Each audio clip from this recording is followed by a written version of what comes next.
All right. Hello, everyone. Welcome to our monthly meeting of the Camera Club of Richmond. My name is Karen Davis, and I'm the publicity director for the club. So this is our normal meeting night. This is January 2021 for anybody who's listening to our recording. But we are really happy to have everyone here. We've got a lot of folks on the call tonight. We're up to 47 guests on the call.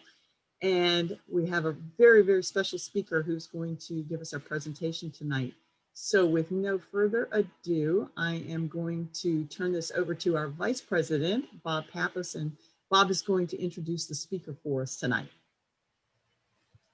Hopefully everyone has a great new year coming up, and our new kickoff for January for the Camera Club. We have a special guest from New Jersey, as you heard speaking here earlier. And John's going to be doing some nature and zoo photography. John's been doing a lot of presentations, and he's been involved in a lot of training for people around the world, actually, on some of his seminars and his classes.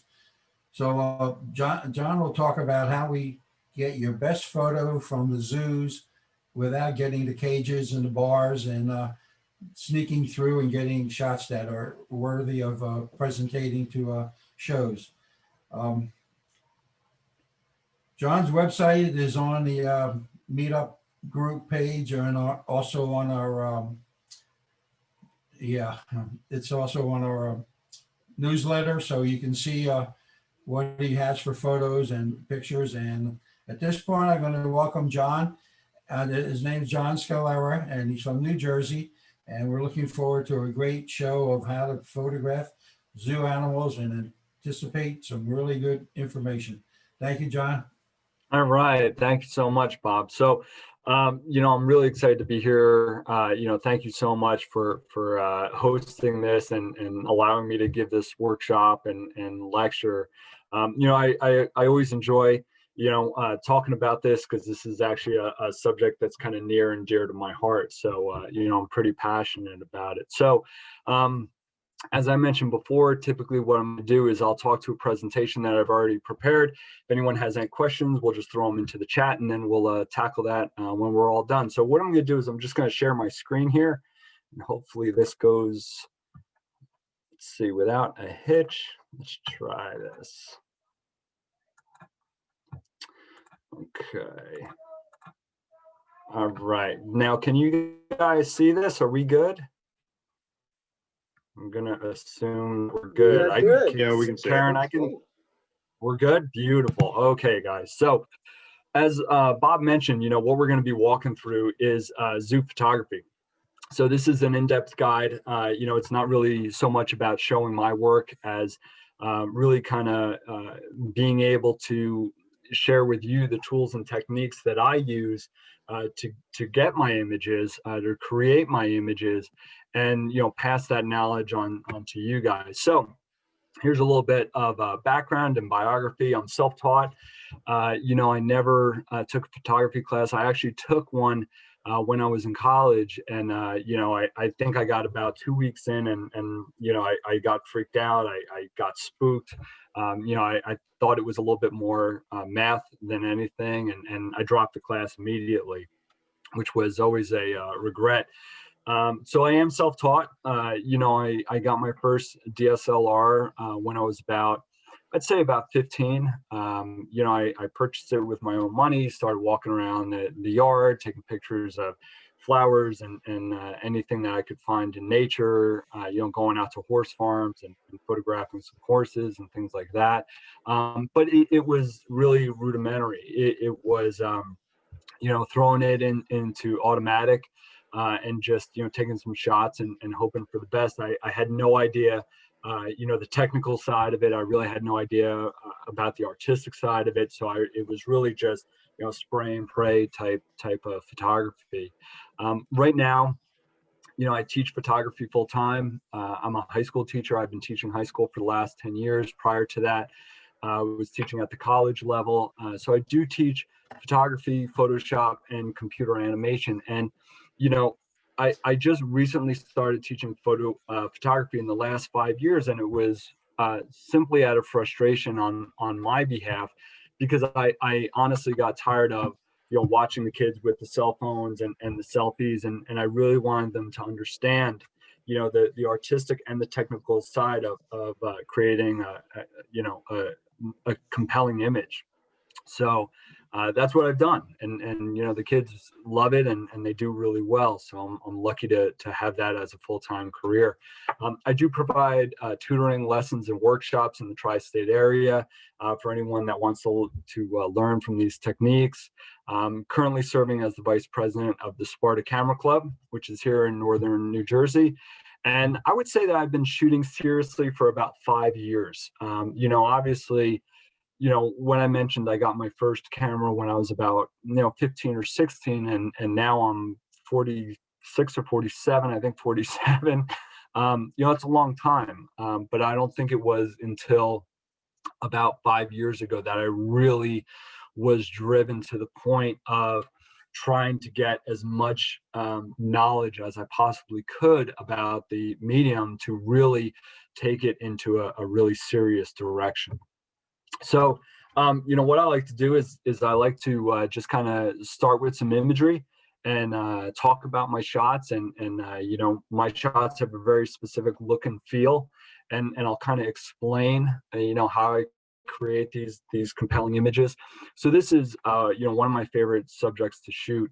This is a young male lion by the name of DeMarcus that lives here in New Jersey with us. Just an absolute fantastic animal. For me, what makes it a compelling image is a number of things. Number one, there are no man-made objects in the frame at all. Second thing that's important for me is that the lighting is done really well. It's soft, it's even. There are, and I don't use artificial lighting at all, so there's no flashes or anything like that. The other thing is that the composition. So I definitely employ the rule of thirds. The other thing is that it's for me, it's about engagement with the animal, eye contact, things like that. And then occasionally I will put these images to black and white if I feel like that really will create a kind of take that image to the next level. So this is a very kind of standard shot for me, and I would take this as a keeper. So why zoo photography? So a couple reasons. Number one, it combines two passions that I have: photography and animals. I've always been interested in animals from when I was really young growing up. My grandparents, one set of grandparents, my whole family is from Staten Island, New York, and one of my sets of grandparents lived by the zoo. So it was always, we would take trips there, and back then, we're talking about, the early 80s. It was, the standard zoo that, I think that a lot of people grew up with, which was, seeing a lion in a cage that was, 10 foot by 10 foot, and watching that poor animal, pace for just hours on end, or curled up in the corner and just sleep. So really, I got interested in animals and zoos very early on.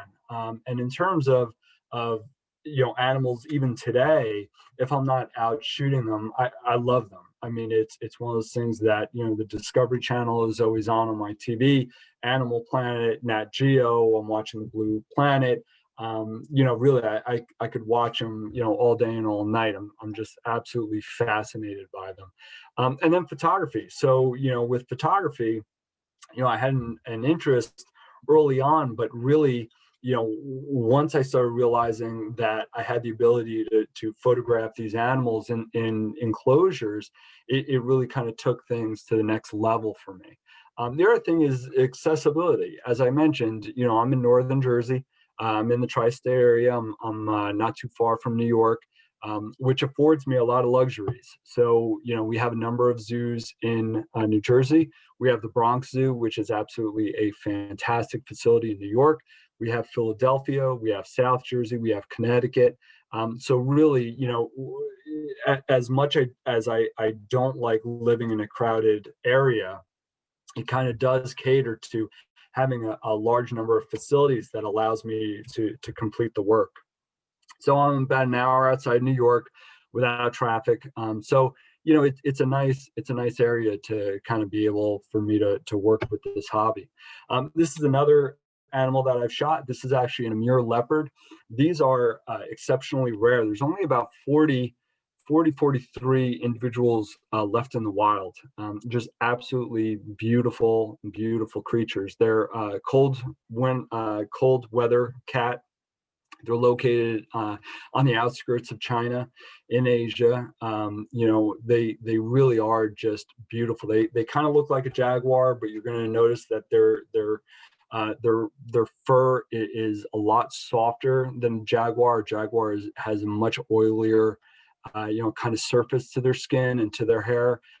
These guys have these beautiful pale green eyes, the dark nose, and their markings are very, very similar to a jaguar and a leopard. So really, really beautiful. But they're called an Amur leopard. Really beautiful animals. So where do I typically shoot? I'm in northern Jersey, so New Jersey is a hotspot for me. We have a great zoo here by the name of the Turtleback Zoo.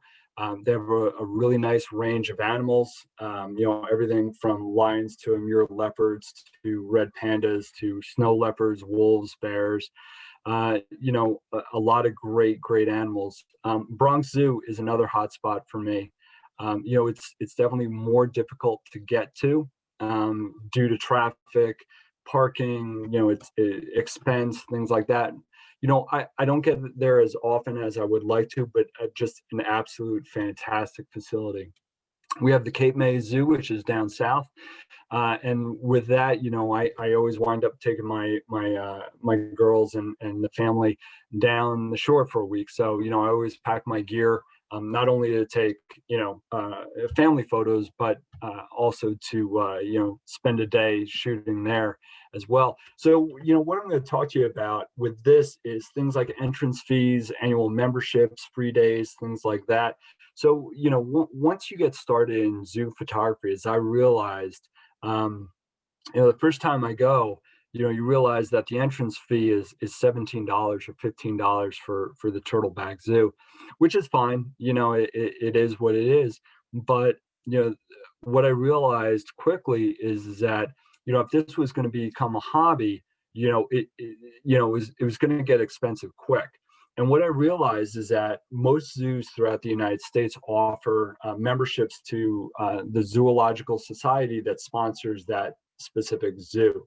So you have the opportunity, and what I figured out for New Jersey is that if I joined the Zoological Society of New Jersey, it was $100, and for that $100, it gave me access as well as one guest. And I have a little one who's 8 years old. It was a no-brainer. So for $100, you could go as many times as you wanted, and I also had the ability to bring her with me, which was a really nice bonding experience. So it was kind of great to have that father-daughter time.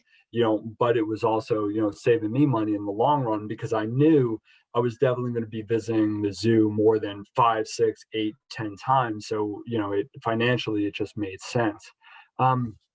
Those are annual memberships and entrance fees. They also have free days. So, a situation where we talk about that is the Bronx Zoo. Like everything else in New York, the Bronx Zoo is exceptionally expensive. I think a general one-person admission is around $45 to $50. That does not include access to all the animals. If you're going there by yourself, $50 is still a hit, and you haven't eaten anything. You also paid $17 or $20 for parking. I mean, you're close to $100 even before you walk through the gate. Now, what the Bronx Zoo has decided to do, and they don't advertise this, and really this is where, if this is something that you're interested in, reach out to those zoos that are located near Richmond and that surrounding area. A lot of zoos offer these free days, and what the Bronx Zoo has done is that every Wednesday it's free. Now, as I mentioned, they don't advertise this, but if you poke around, you can find out this information. And, then I schedule my trips on Wednesdays. I'm still paying for tolls, I'm still paying for parking, but it's a lot more reasonable. I'm going from, $80 day to, $25 day or $30 day. So it definitely helps. So definitely take a look into that. This is a beautiful animal. This is a jaguar. So it's a North American jaguar. They are just fantastic. This is a male. He's about 4 years old. Goes by the name of Rico. Again, this was being at the right place at the right time. A shot like this, although I'm always looking for eye contact, he's actually looking above me. And what this was is that, these guys are exceptionally shy. They don't come out a lot. They do a lot of nervous pacing. They're not going to pose for you a lot. And what happened is he actually came up, and there were actually squirrels in back of me playing up in the tree. And he took notice of that, lined up perfectly, and I was able to grab that shot. And again, black and white is a medium that I chose for this shot, especially when you have an animal that, has really beautiful markings that are predominantly in white or black, will translate exceptionally well. So that was the thought behind doing the black and white conversion. I had his eyes looking behind me. I had really nice soft lighting. I had the exclusion of man-made objects. I was at his level, and I had a really nice tight crop. And that's what I like to do as well, which a lot of people, kind of notice, is that I really like to fill up the frame with the subject matter. I don't leave a lot of room around. I'll crop out parts of the animal, but filling up that frame is really, really key, because the way I see it is that these are portraits of animals. It's not, it's not so much of just being able to capture the animal. It's capturing the personality and that intimate moment of that animal doing something, and really filling up that frame so you really feel like you are brought into their space. So let's talk about do's and don'ts. I'm really aware of my presence in the zoo, and you should be as well. Things that you do want to do, you want to respect the experience. Remember, this is a experience that is not only for you. It's a lot of people are there. It's a great place for families to show up. And get kids enthusiastic about the animals, about nature, and things that are important. So really, you want to respect the experience. You want to, for me as a father, and just the way I see it is good karma. You want to ensure, kids have a clear view of the animals so they can enjoy themselves. And kids are hysterical if you sit and watch them. I mean, they get so excited about the animals, and they call the lions Mufasa and Nala from The Lion King, and and they get so jacked up about it, and you don't want to interrupt that, and you don't want to intrude on that. You want them to really be enthusiastic and really have a nice experience. You want to have fun and enjoy the time. It's not always about getting the shot. I think sometimes as photographers we lose sight of what's important, and we get blinded by getting the shot that you've been waiting for, or whatever. It's not always about that. Sometimes if you're going out for zoo photography, as I go and I take my daughter, and there's a lot of times I shoot alone. It's just having that moment with that animal, just watching it, just being there to experience, and being in the presence of what's going on is really kind of a really nice experience, and kind of take the pressure off yourself. It's not always about getting a portfolio piece. You want to respect the animals and their habitat. That's first and foremost. Remember, you're a visitor there. Those guys are there 365 days a year. They're there 24 hours a day. They don't get to leave. They don't get a break. So, you want to respect them. You want to respect their habitat. When you're shooting, you want to let things happen naturally. It shouldn't be a high pressure situation.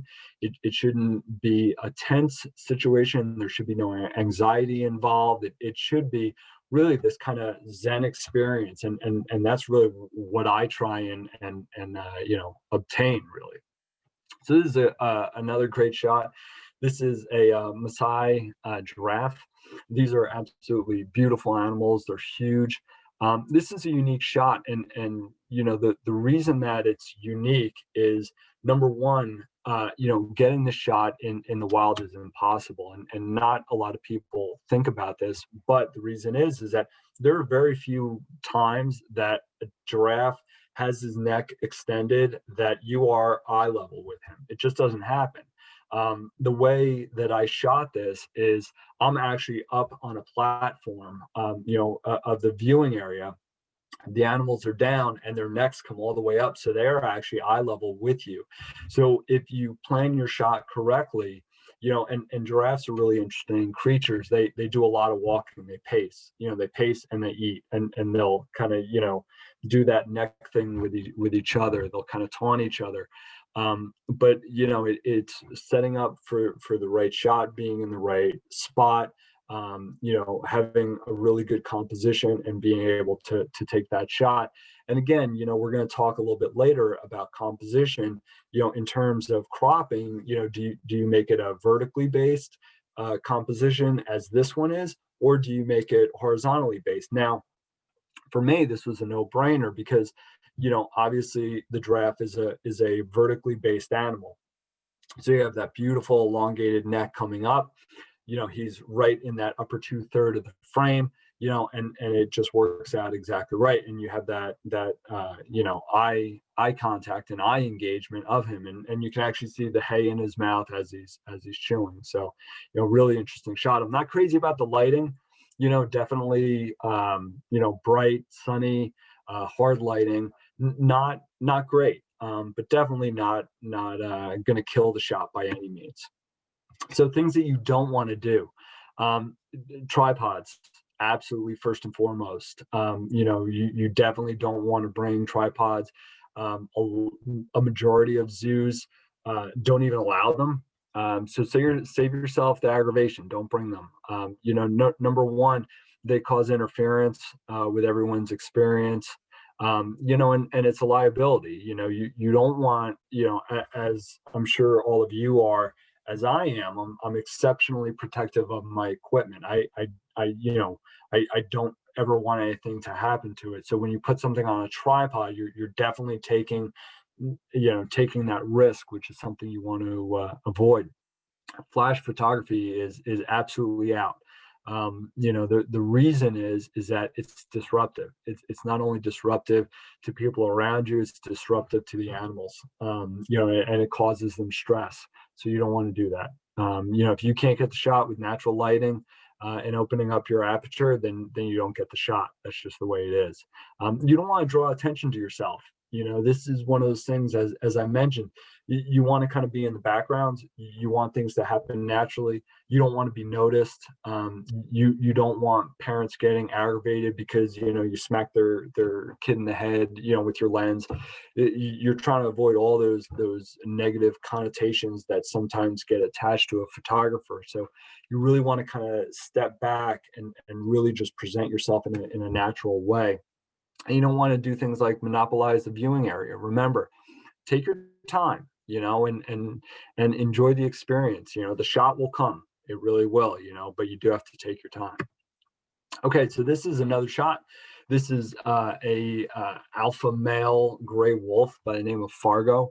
An absolute just fantastic animal. Has this beautiful white coat with a little bit of gray on his back. Has these beautiful big yellow eyes.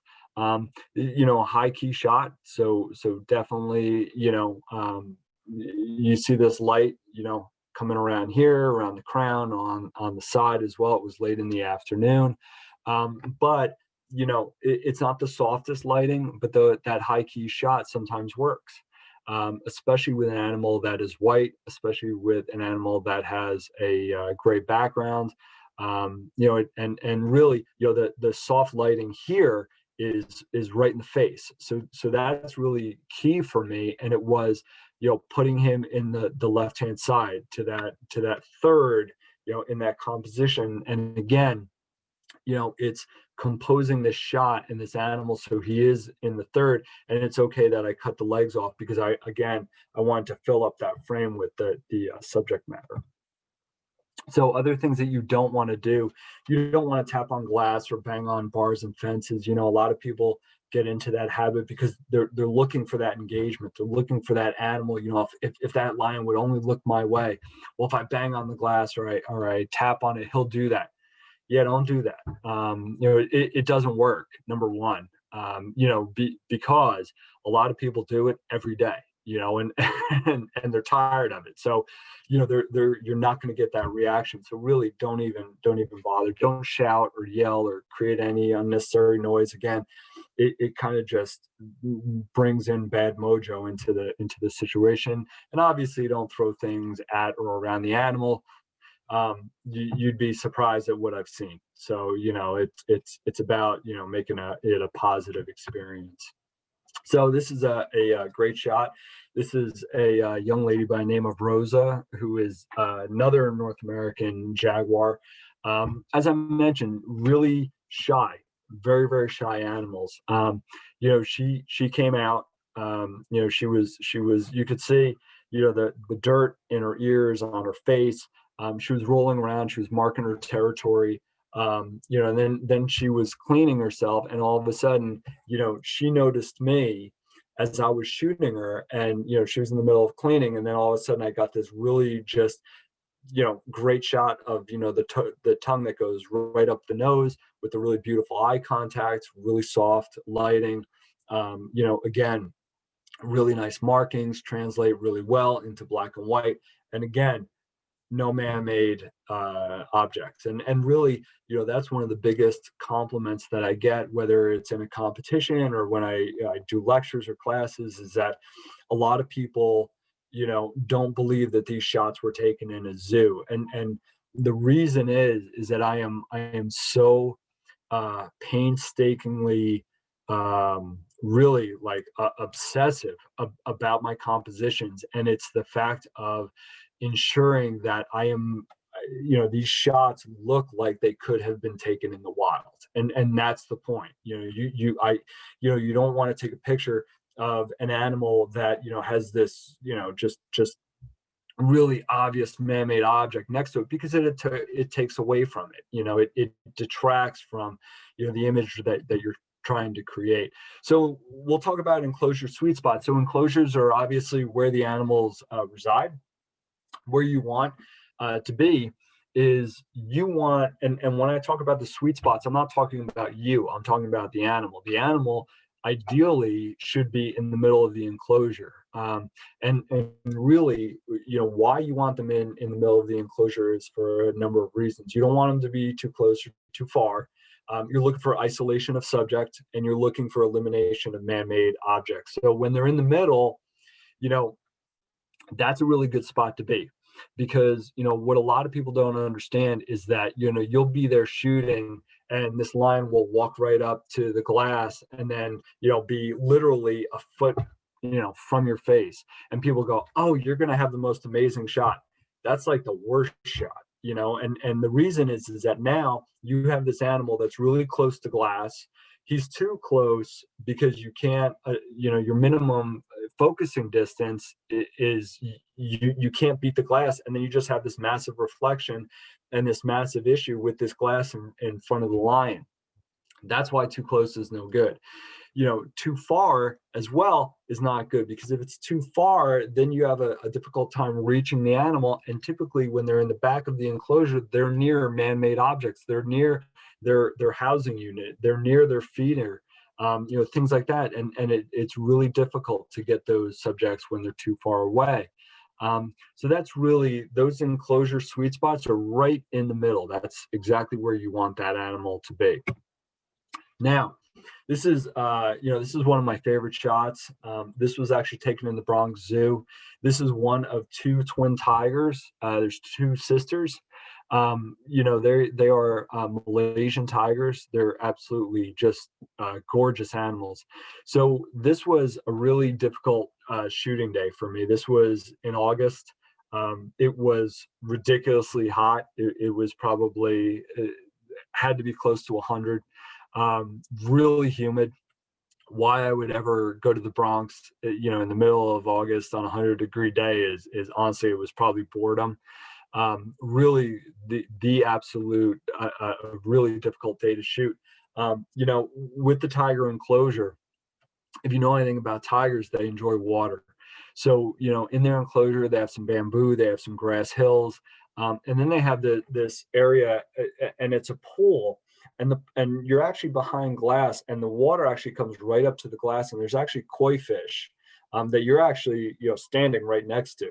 And what happens is that, when the tigers get hot, they go into the koi pool. Now, I've never seen one catch a koi fish, and I've always been fascinated by that. I mean, like, what's stopping them from just dipping down and grabbing one? But hasn't happened yet. So they will wander into the pool. They'll go underwater. They'll swim. They'll play. So she was hot, and she made the decision to go in there. And what I really love about this shot is number one, the lighting's not great because it is direct light, but I do have foliage above me. So I got this kind of really pretty splintered sunlight across her. What I really like is the fact that the water is right there, and that water comes right up. So you get this really nice kind of silky smooth reflection on her. And again, she was actually not looking at me. She was looking at somebody to my left, probably a kid or so that kind of piqued her interest. I didn't get total eye engagement, but I mean, still a really, really beautiful shot, just a beautiful animal. She's great. So let's talk about time of year. When are ideal times to go shoot? Ideally, spring. Spring is the best time, and for a number of reasons. Number one, the weather breaks. So everybody that is so sick and tired of being in their house and being cold and being held up and have they have cabin fever as I do. Spring's a great time. I mean, the weather breaks, it's time to go shoot. That's all there is to it. You get a lot of growth. So you get a lot of really beautiful kind of blossoms and the bushes and the trees start to blossom, which creates some really nice, environments. It's not too humid. It's really comfortable to shoot in. You can go in life jacket or even short sleeves, depending on what the weather's doing. And the animals are really active. The thing is that a lot of them are really dependent on humidity and weather as we are. I mean, if you're sweating and you're really hot and you're uncomfortable, chances are so are they. So springtime, you're kind of up, you're moving around, you're feeling good, and they are in a similar boat. Summer is really tough. Summer kind of breaks my heart just because I'm a school teacher, so I have a lot of time in the summer. But it's definitely not ideal, and here's why. It's the heat. It's the heat and the humidity, and what happens with animals. And it's very similar to what happens with us is when they get hot, when they get uncomfortable, they find shade and they sleep. And that's all they do. And they will sleep all day for 8 hours and not move until it's time to go in for the night. That makes it really, really difficult because there's a lot of missed opportunities just because there's no engagement. They're not moving around. They're not doing anything. Summer's also really tough. A lot of people all the kids are off from school. It's crowded. It's hot. It's uncomfortable. Summer's tough. Summer's tough. Fall's pretty good. Fall, I would say, is second to spring. You have a nice chill in the air. The weather is starting to turn. The animals are still very active. They're not too cold. The humidity is dropping. You have some really beautiful fall foliage for backgrounds. It's a really nice time to get out and to shoot. Winter is very similar to summer, which is right now. Today, as I was mentioning to a couple people, today was 35 and windy and gray. The only thing that was good about today was lighting. It was nice lighting, but other than that, today's a tough day. Wind makes the animals cold. It's tough to shoot in. Your hands get cold, your legs get cold. It's uncomfortable. Your nose is running, everything like that. When animals get cold, they do the same exact thing when they get really hot. They find a sunny spot, they curl up with each other, and they sleep. And that's how they get through it. It's you don't have a lot of opportunities to shoot because instead of having a lion walk around and be engaged and things like that, what happens is that he finds a partner or he finds his heating pad and he lays down and he curls up, and all you have is this just giant mass of fur. That's it. Occasionally he'll look up, but your opportunities are kind of few and far between. So this is another shot of a young male lion, just a beautiful specimen. Again, characteristics of a good shot, eye contact, soft lighting, cropping, so you're filling up the frame, staying in the third in a horizontally based composition. So I would consider that a very good shot. So time of day. We talked about the seasons, but let's talk about the time of day. In short, I've come up with a motto, which is first one there, last one gone. When I shoot and I go out there, it's for the full experience, and it's for pretty much the entire day, and the hours that the zoo is open. So it's usually 10 to 4. So I'm there for a good 7-8 hours. Morning and late afternoon are the best times, and here's why. The way zoos are set up is that there's an enclosure and then there's night housing.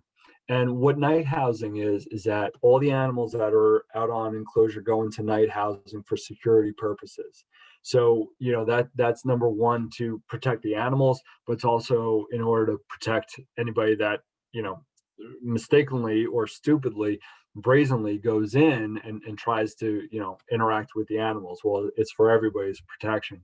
So they are in night housing overnight. It's where they sleep, it's where they get their meals. After they've been in there from 5 p.m. until about 9 a.m. the next morning, they're ready to go out. They're anxious. They want to go out, they want to explore, they want to be outside, they want to be out in the sun. So what happens is that when they're released from their night housing unit, they automatically will go out. They're really engaged. They like to participate in a lot of setups that zookeepers put out there. Engagement areas. They'll mark their territory. They'll play with each other. So morning is key time. That's really when you want to be there, is first thing, and get those opportunities, when they are presented to you. Late afternoon is a great time too. Now, the reason late afternoon works so well is this. They've been in their enclosure all day. They've been running around, they've been sleeping, they've been doing what they normally do. These animals are, you don't want to say that they're trained, but they're so patterned. They do this experience every single day. They know at 3:30, there's about a half hour before they get to eat dinner. Now, they don't eat dinner in their enclosure, they eat in their night housing, but their stomach tells them, okay, it's time to eat. I'm ready to go. And when they know that they're getting ready to be fed, they get up, they move, they play, they're really engaged with everything around them because they're getting excited. So late in the afternoon, right before the zoo closes, you'll see a lot of movement and you'll see a lot of activity as well. Now, other things that covers night housing and feeding routines, we also have shared enclosures. Now, one of the zoos that we have here, actually, they set up this beautiful area, and it was, hills and some kind of Romanesque buildings, and that was the lion enclosure. And right to the right of that, on the side of that lion enclosure, was a hyena enclosure. Now, if you ever watch nature shows, the lions and the hyenas, I mean, natural enemies. I mean, absolutely can't stand each other. But when you put them next to each other in a zoo, it becomes very, very engaging, because the hyenas are constantly watching what the lions are doing, because obviously they can smell them. The lions are doing the same exact thing. They know there's hyenas, I mean, literally 75 feet away.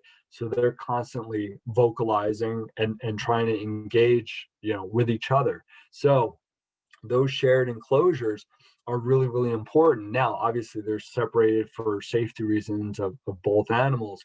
But, if that's the setup on Monday, where you have the lions on the left and the hyenas on the right, what they do is that they put all the animals in night housing.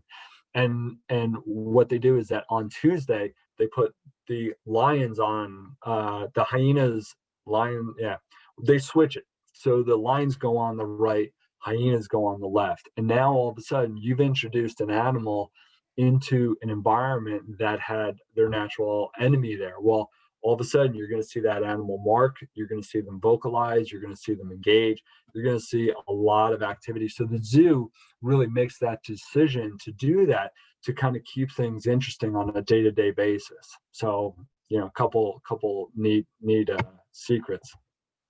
So this is this is obviously a picture of a mature bald eagle. I'm not a big birder, so I don't photograph birds a lot, but I do like this guy. This guy's in a local zoo.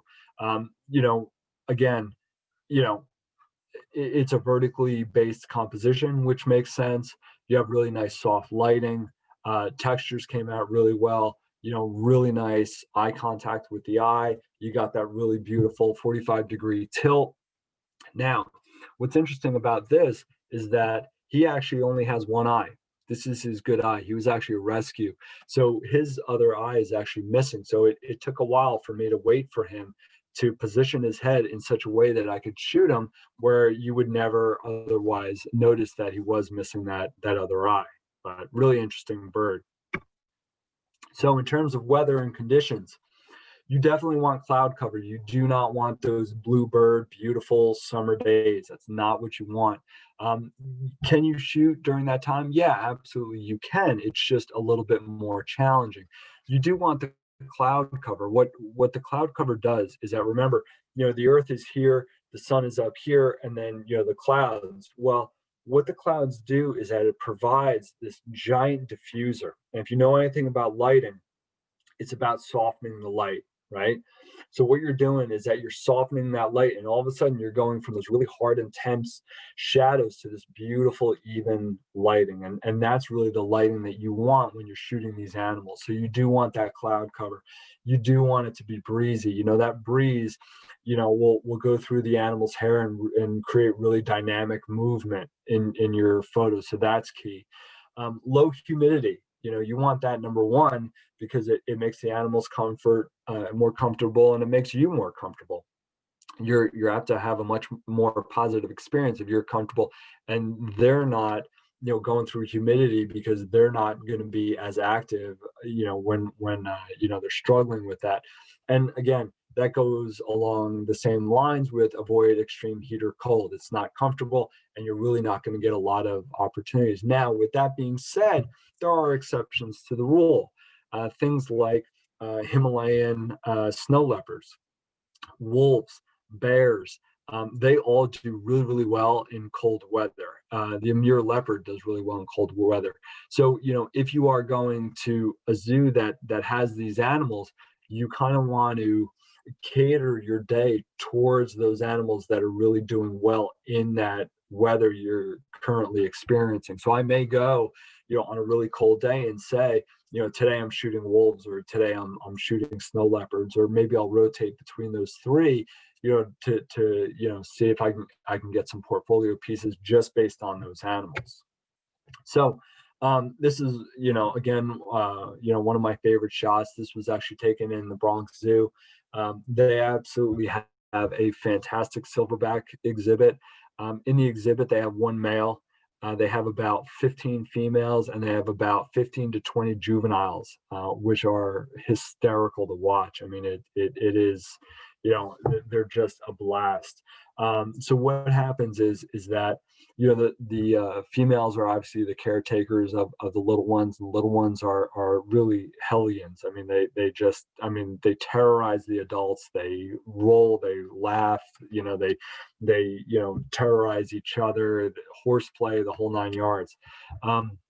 So what she's doing, this is a mature female. What she's doing is that she's actually seated and she's waiting. And if you look at her eyes and look at her face, these animals are so smart.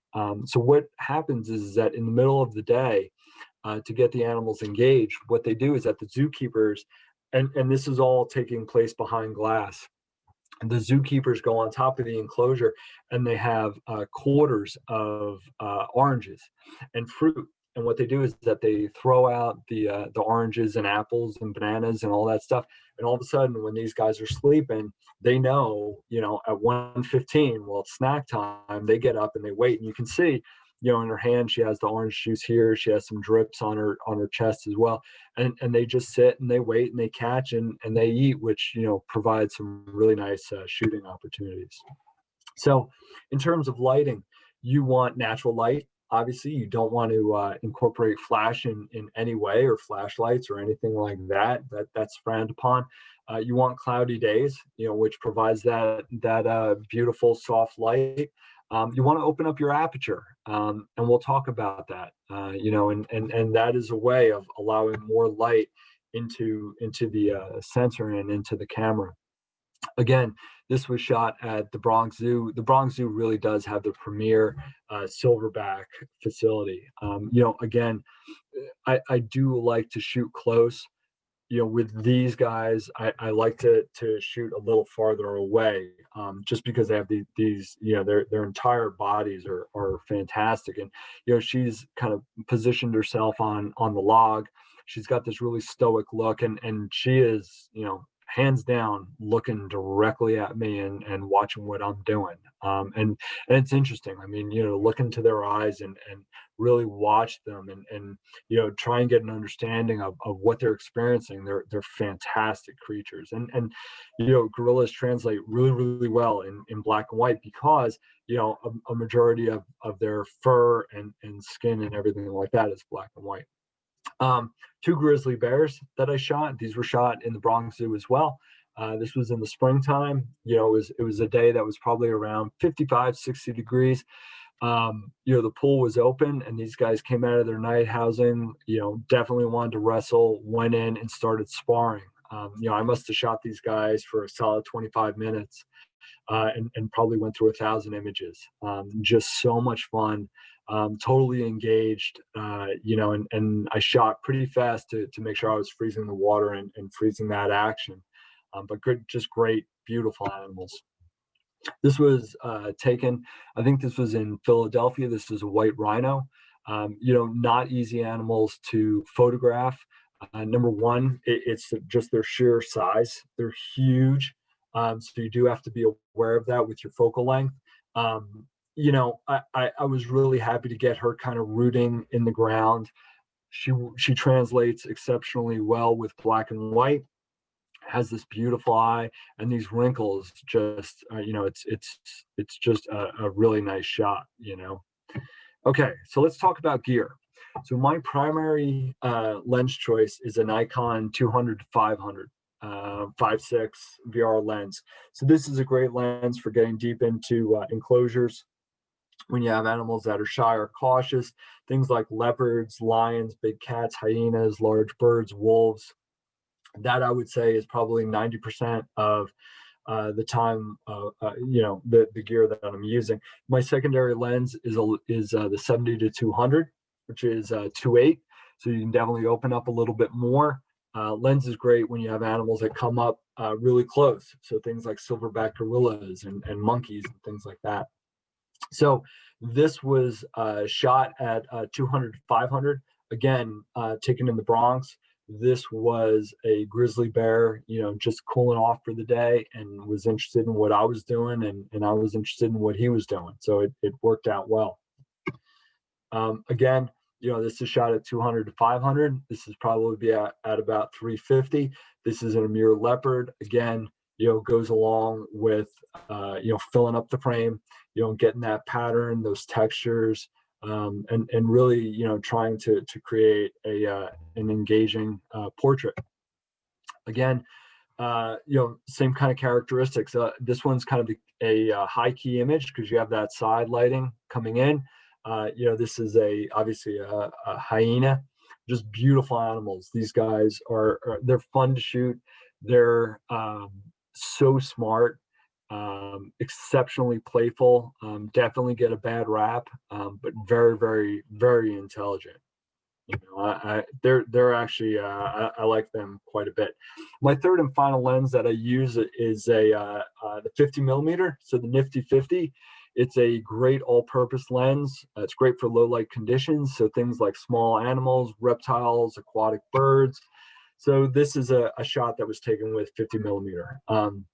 With that 50, you can really open up and shoot, with a wide aperture because you're not dealing with focus, which is also a challenge because it's a prime lens, so you have to move your feet and you have to be able to be willing to do that. But a penguin in an underwater environment in a really dark room, that Nifty 50 can definitely pull off that shot. Again, very, very similar when you're dealing with things like reptiles. Where you have one light source, you have a little bit of bounce light, and that's really all that you have to deal with. Again, beautiful Komodo dragon in a interior enclosure, one skylight, very difficult lighting conditions.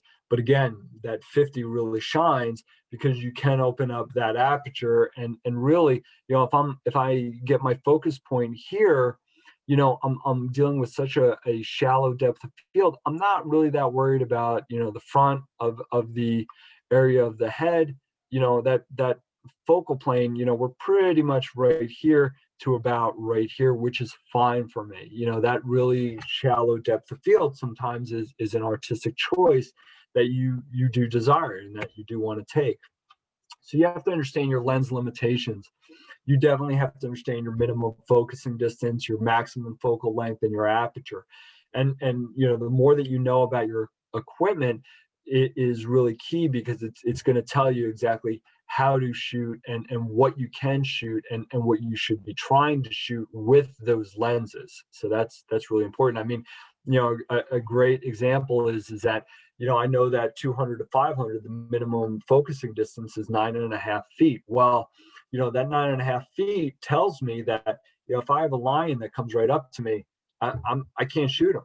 I can't shoot him. That doesn't mean I'm running across the zoo to shoot him. No, it means that I'm waiting for him to make the move. So he goes into that center spot of the enclosure where I can grab that. Again, this is one of those times that it's right place, right time. This is a gray wolf. Beautiful, beautiful animal, really soft lighting. I would love to tell you that he was doing this ferocious emotion, but he wasn't. He was yawning. But it's a really nice opportunity. I have that dark background. I get that beautiful expanse of the mouth, and the eye, and also seeing these teeth, which are just amazing to see, and really nice texture. And again, that conversion to black and white works out really well with the texture. So in terms of my camera body, what I'm using is a Nikon D500. I shoot 10 frames per second. So it's quite fast. I'm shooting in a continuous high mode. The reason that I'm doing that is I don't want to miss any intimate moments. I don't want to, remember, you're shooting animals which are exceptionally unpredictable. So you don't know their movements. You don't know when they're going to do something that you want to capture. And that D500 has a great autofocus system. It's probably the premier wildlife body. So again, another shot of, example of being at the right place in the right time. and shooting fast and being able to capture, that intimate moment of, that wolf howling. This animal and the zoo is actually located right near a police and fire department. So when the sirens go off, all the wolves in unison will start howling. So once you hear, those sirens going off, head over to the wolf enclosure and you'll be able to grab some opportunities. This is a really, interesting story.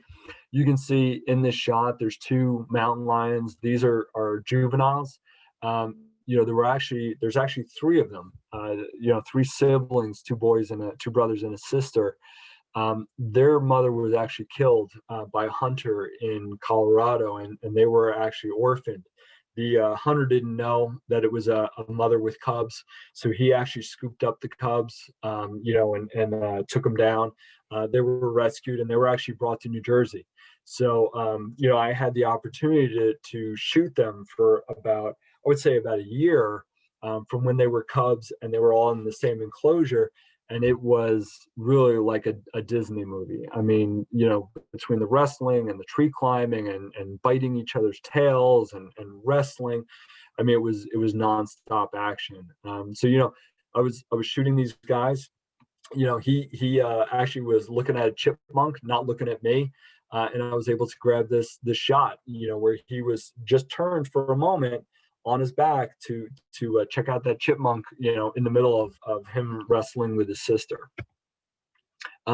Again, this is a Himalayan snow leopard, just a beautiful animal.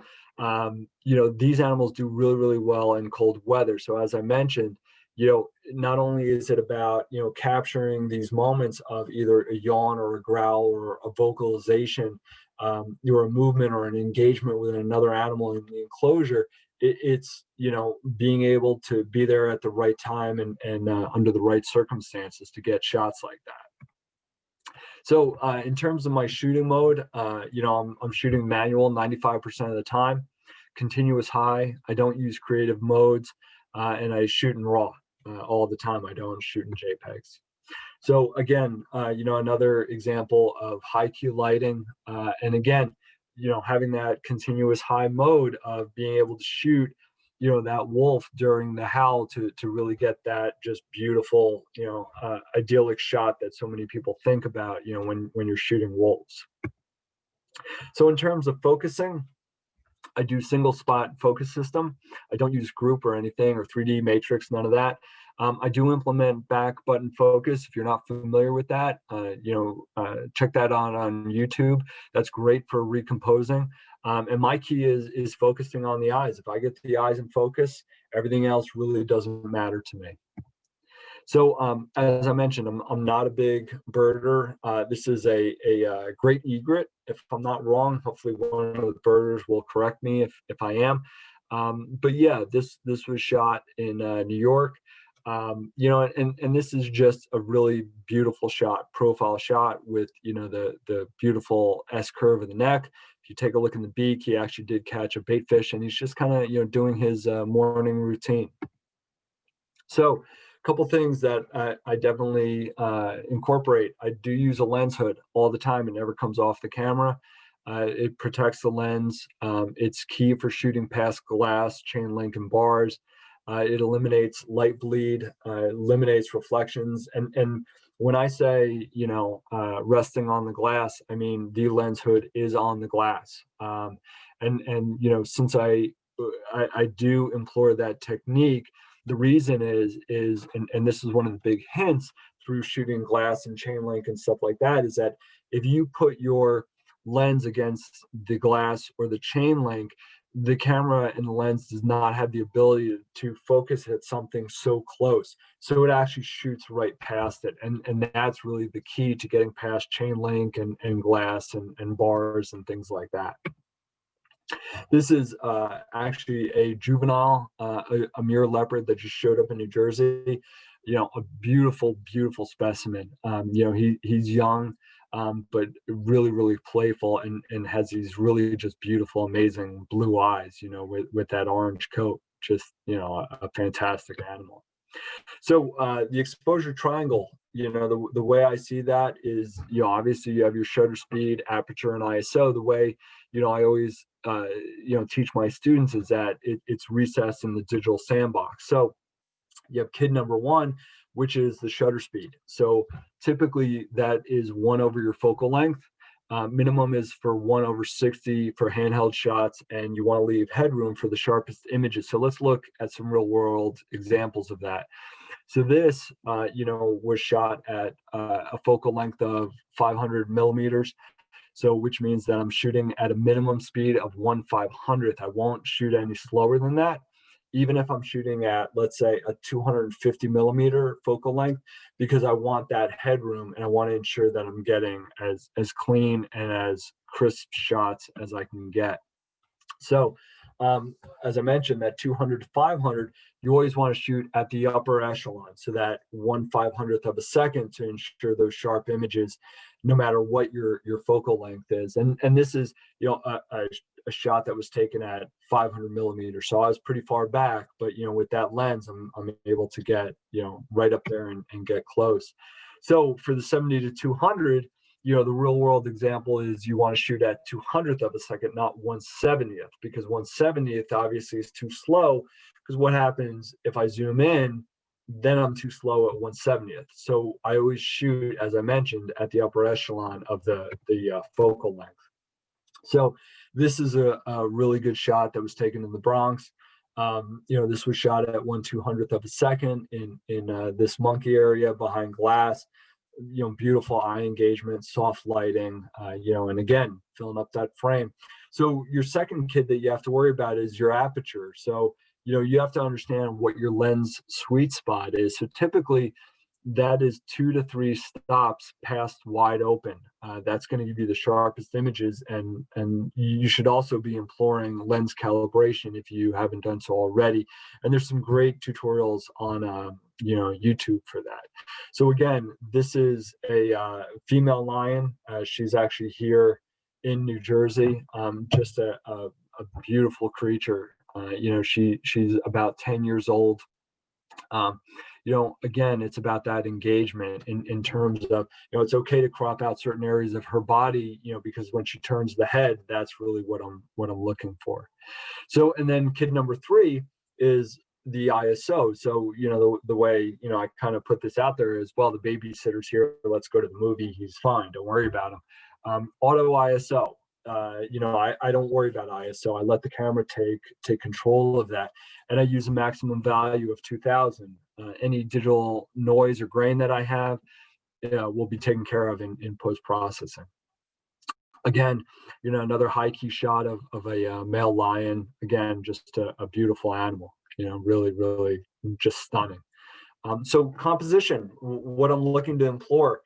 Eye level with the animal creates a sense of intimacy with them.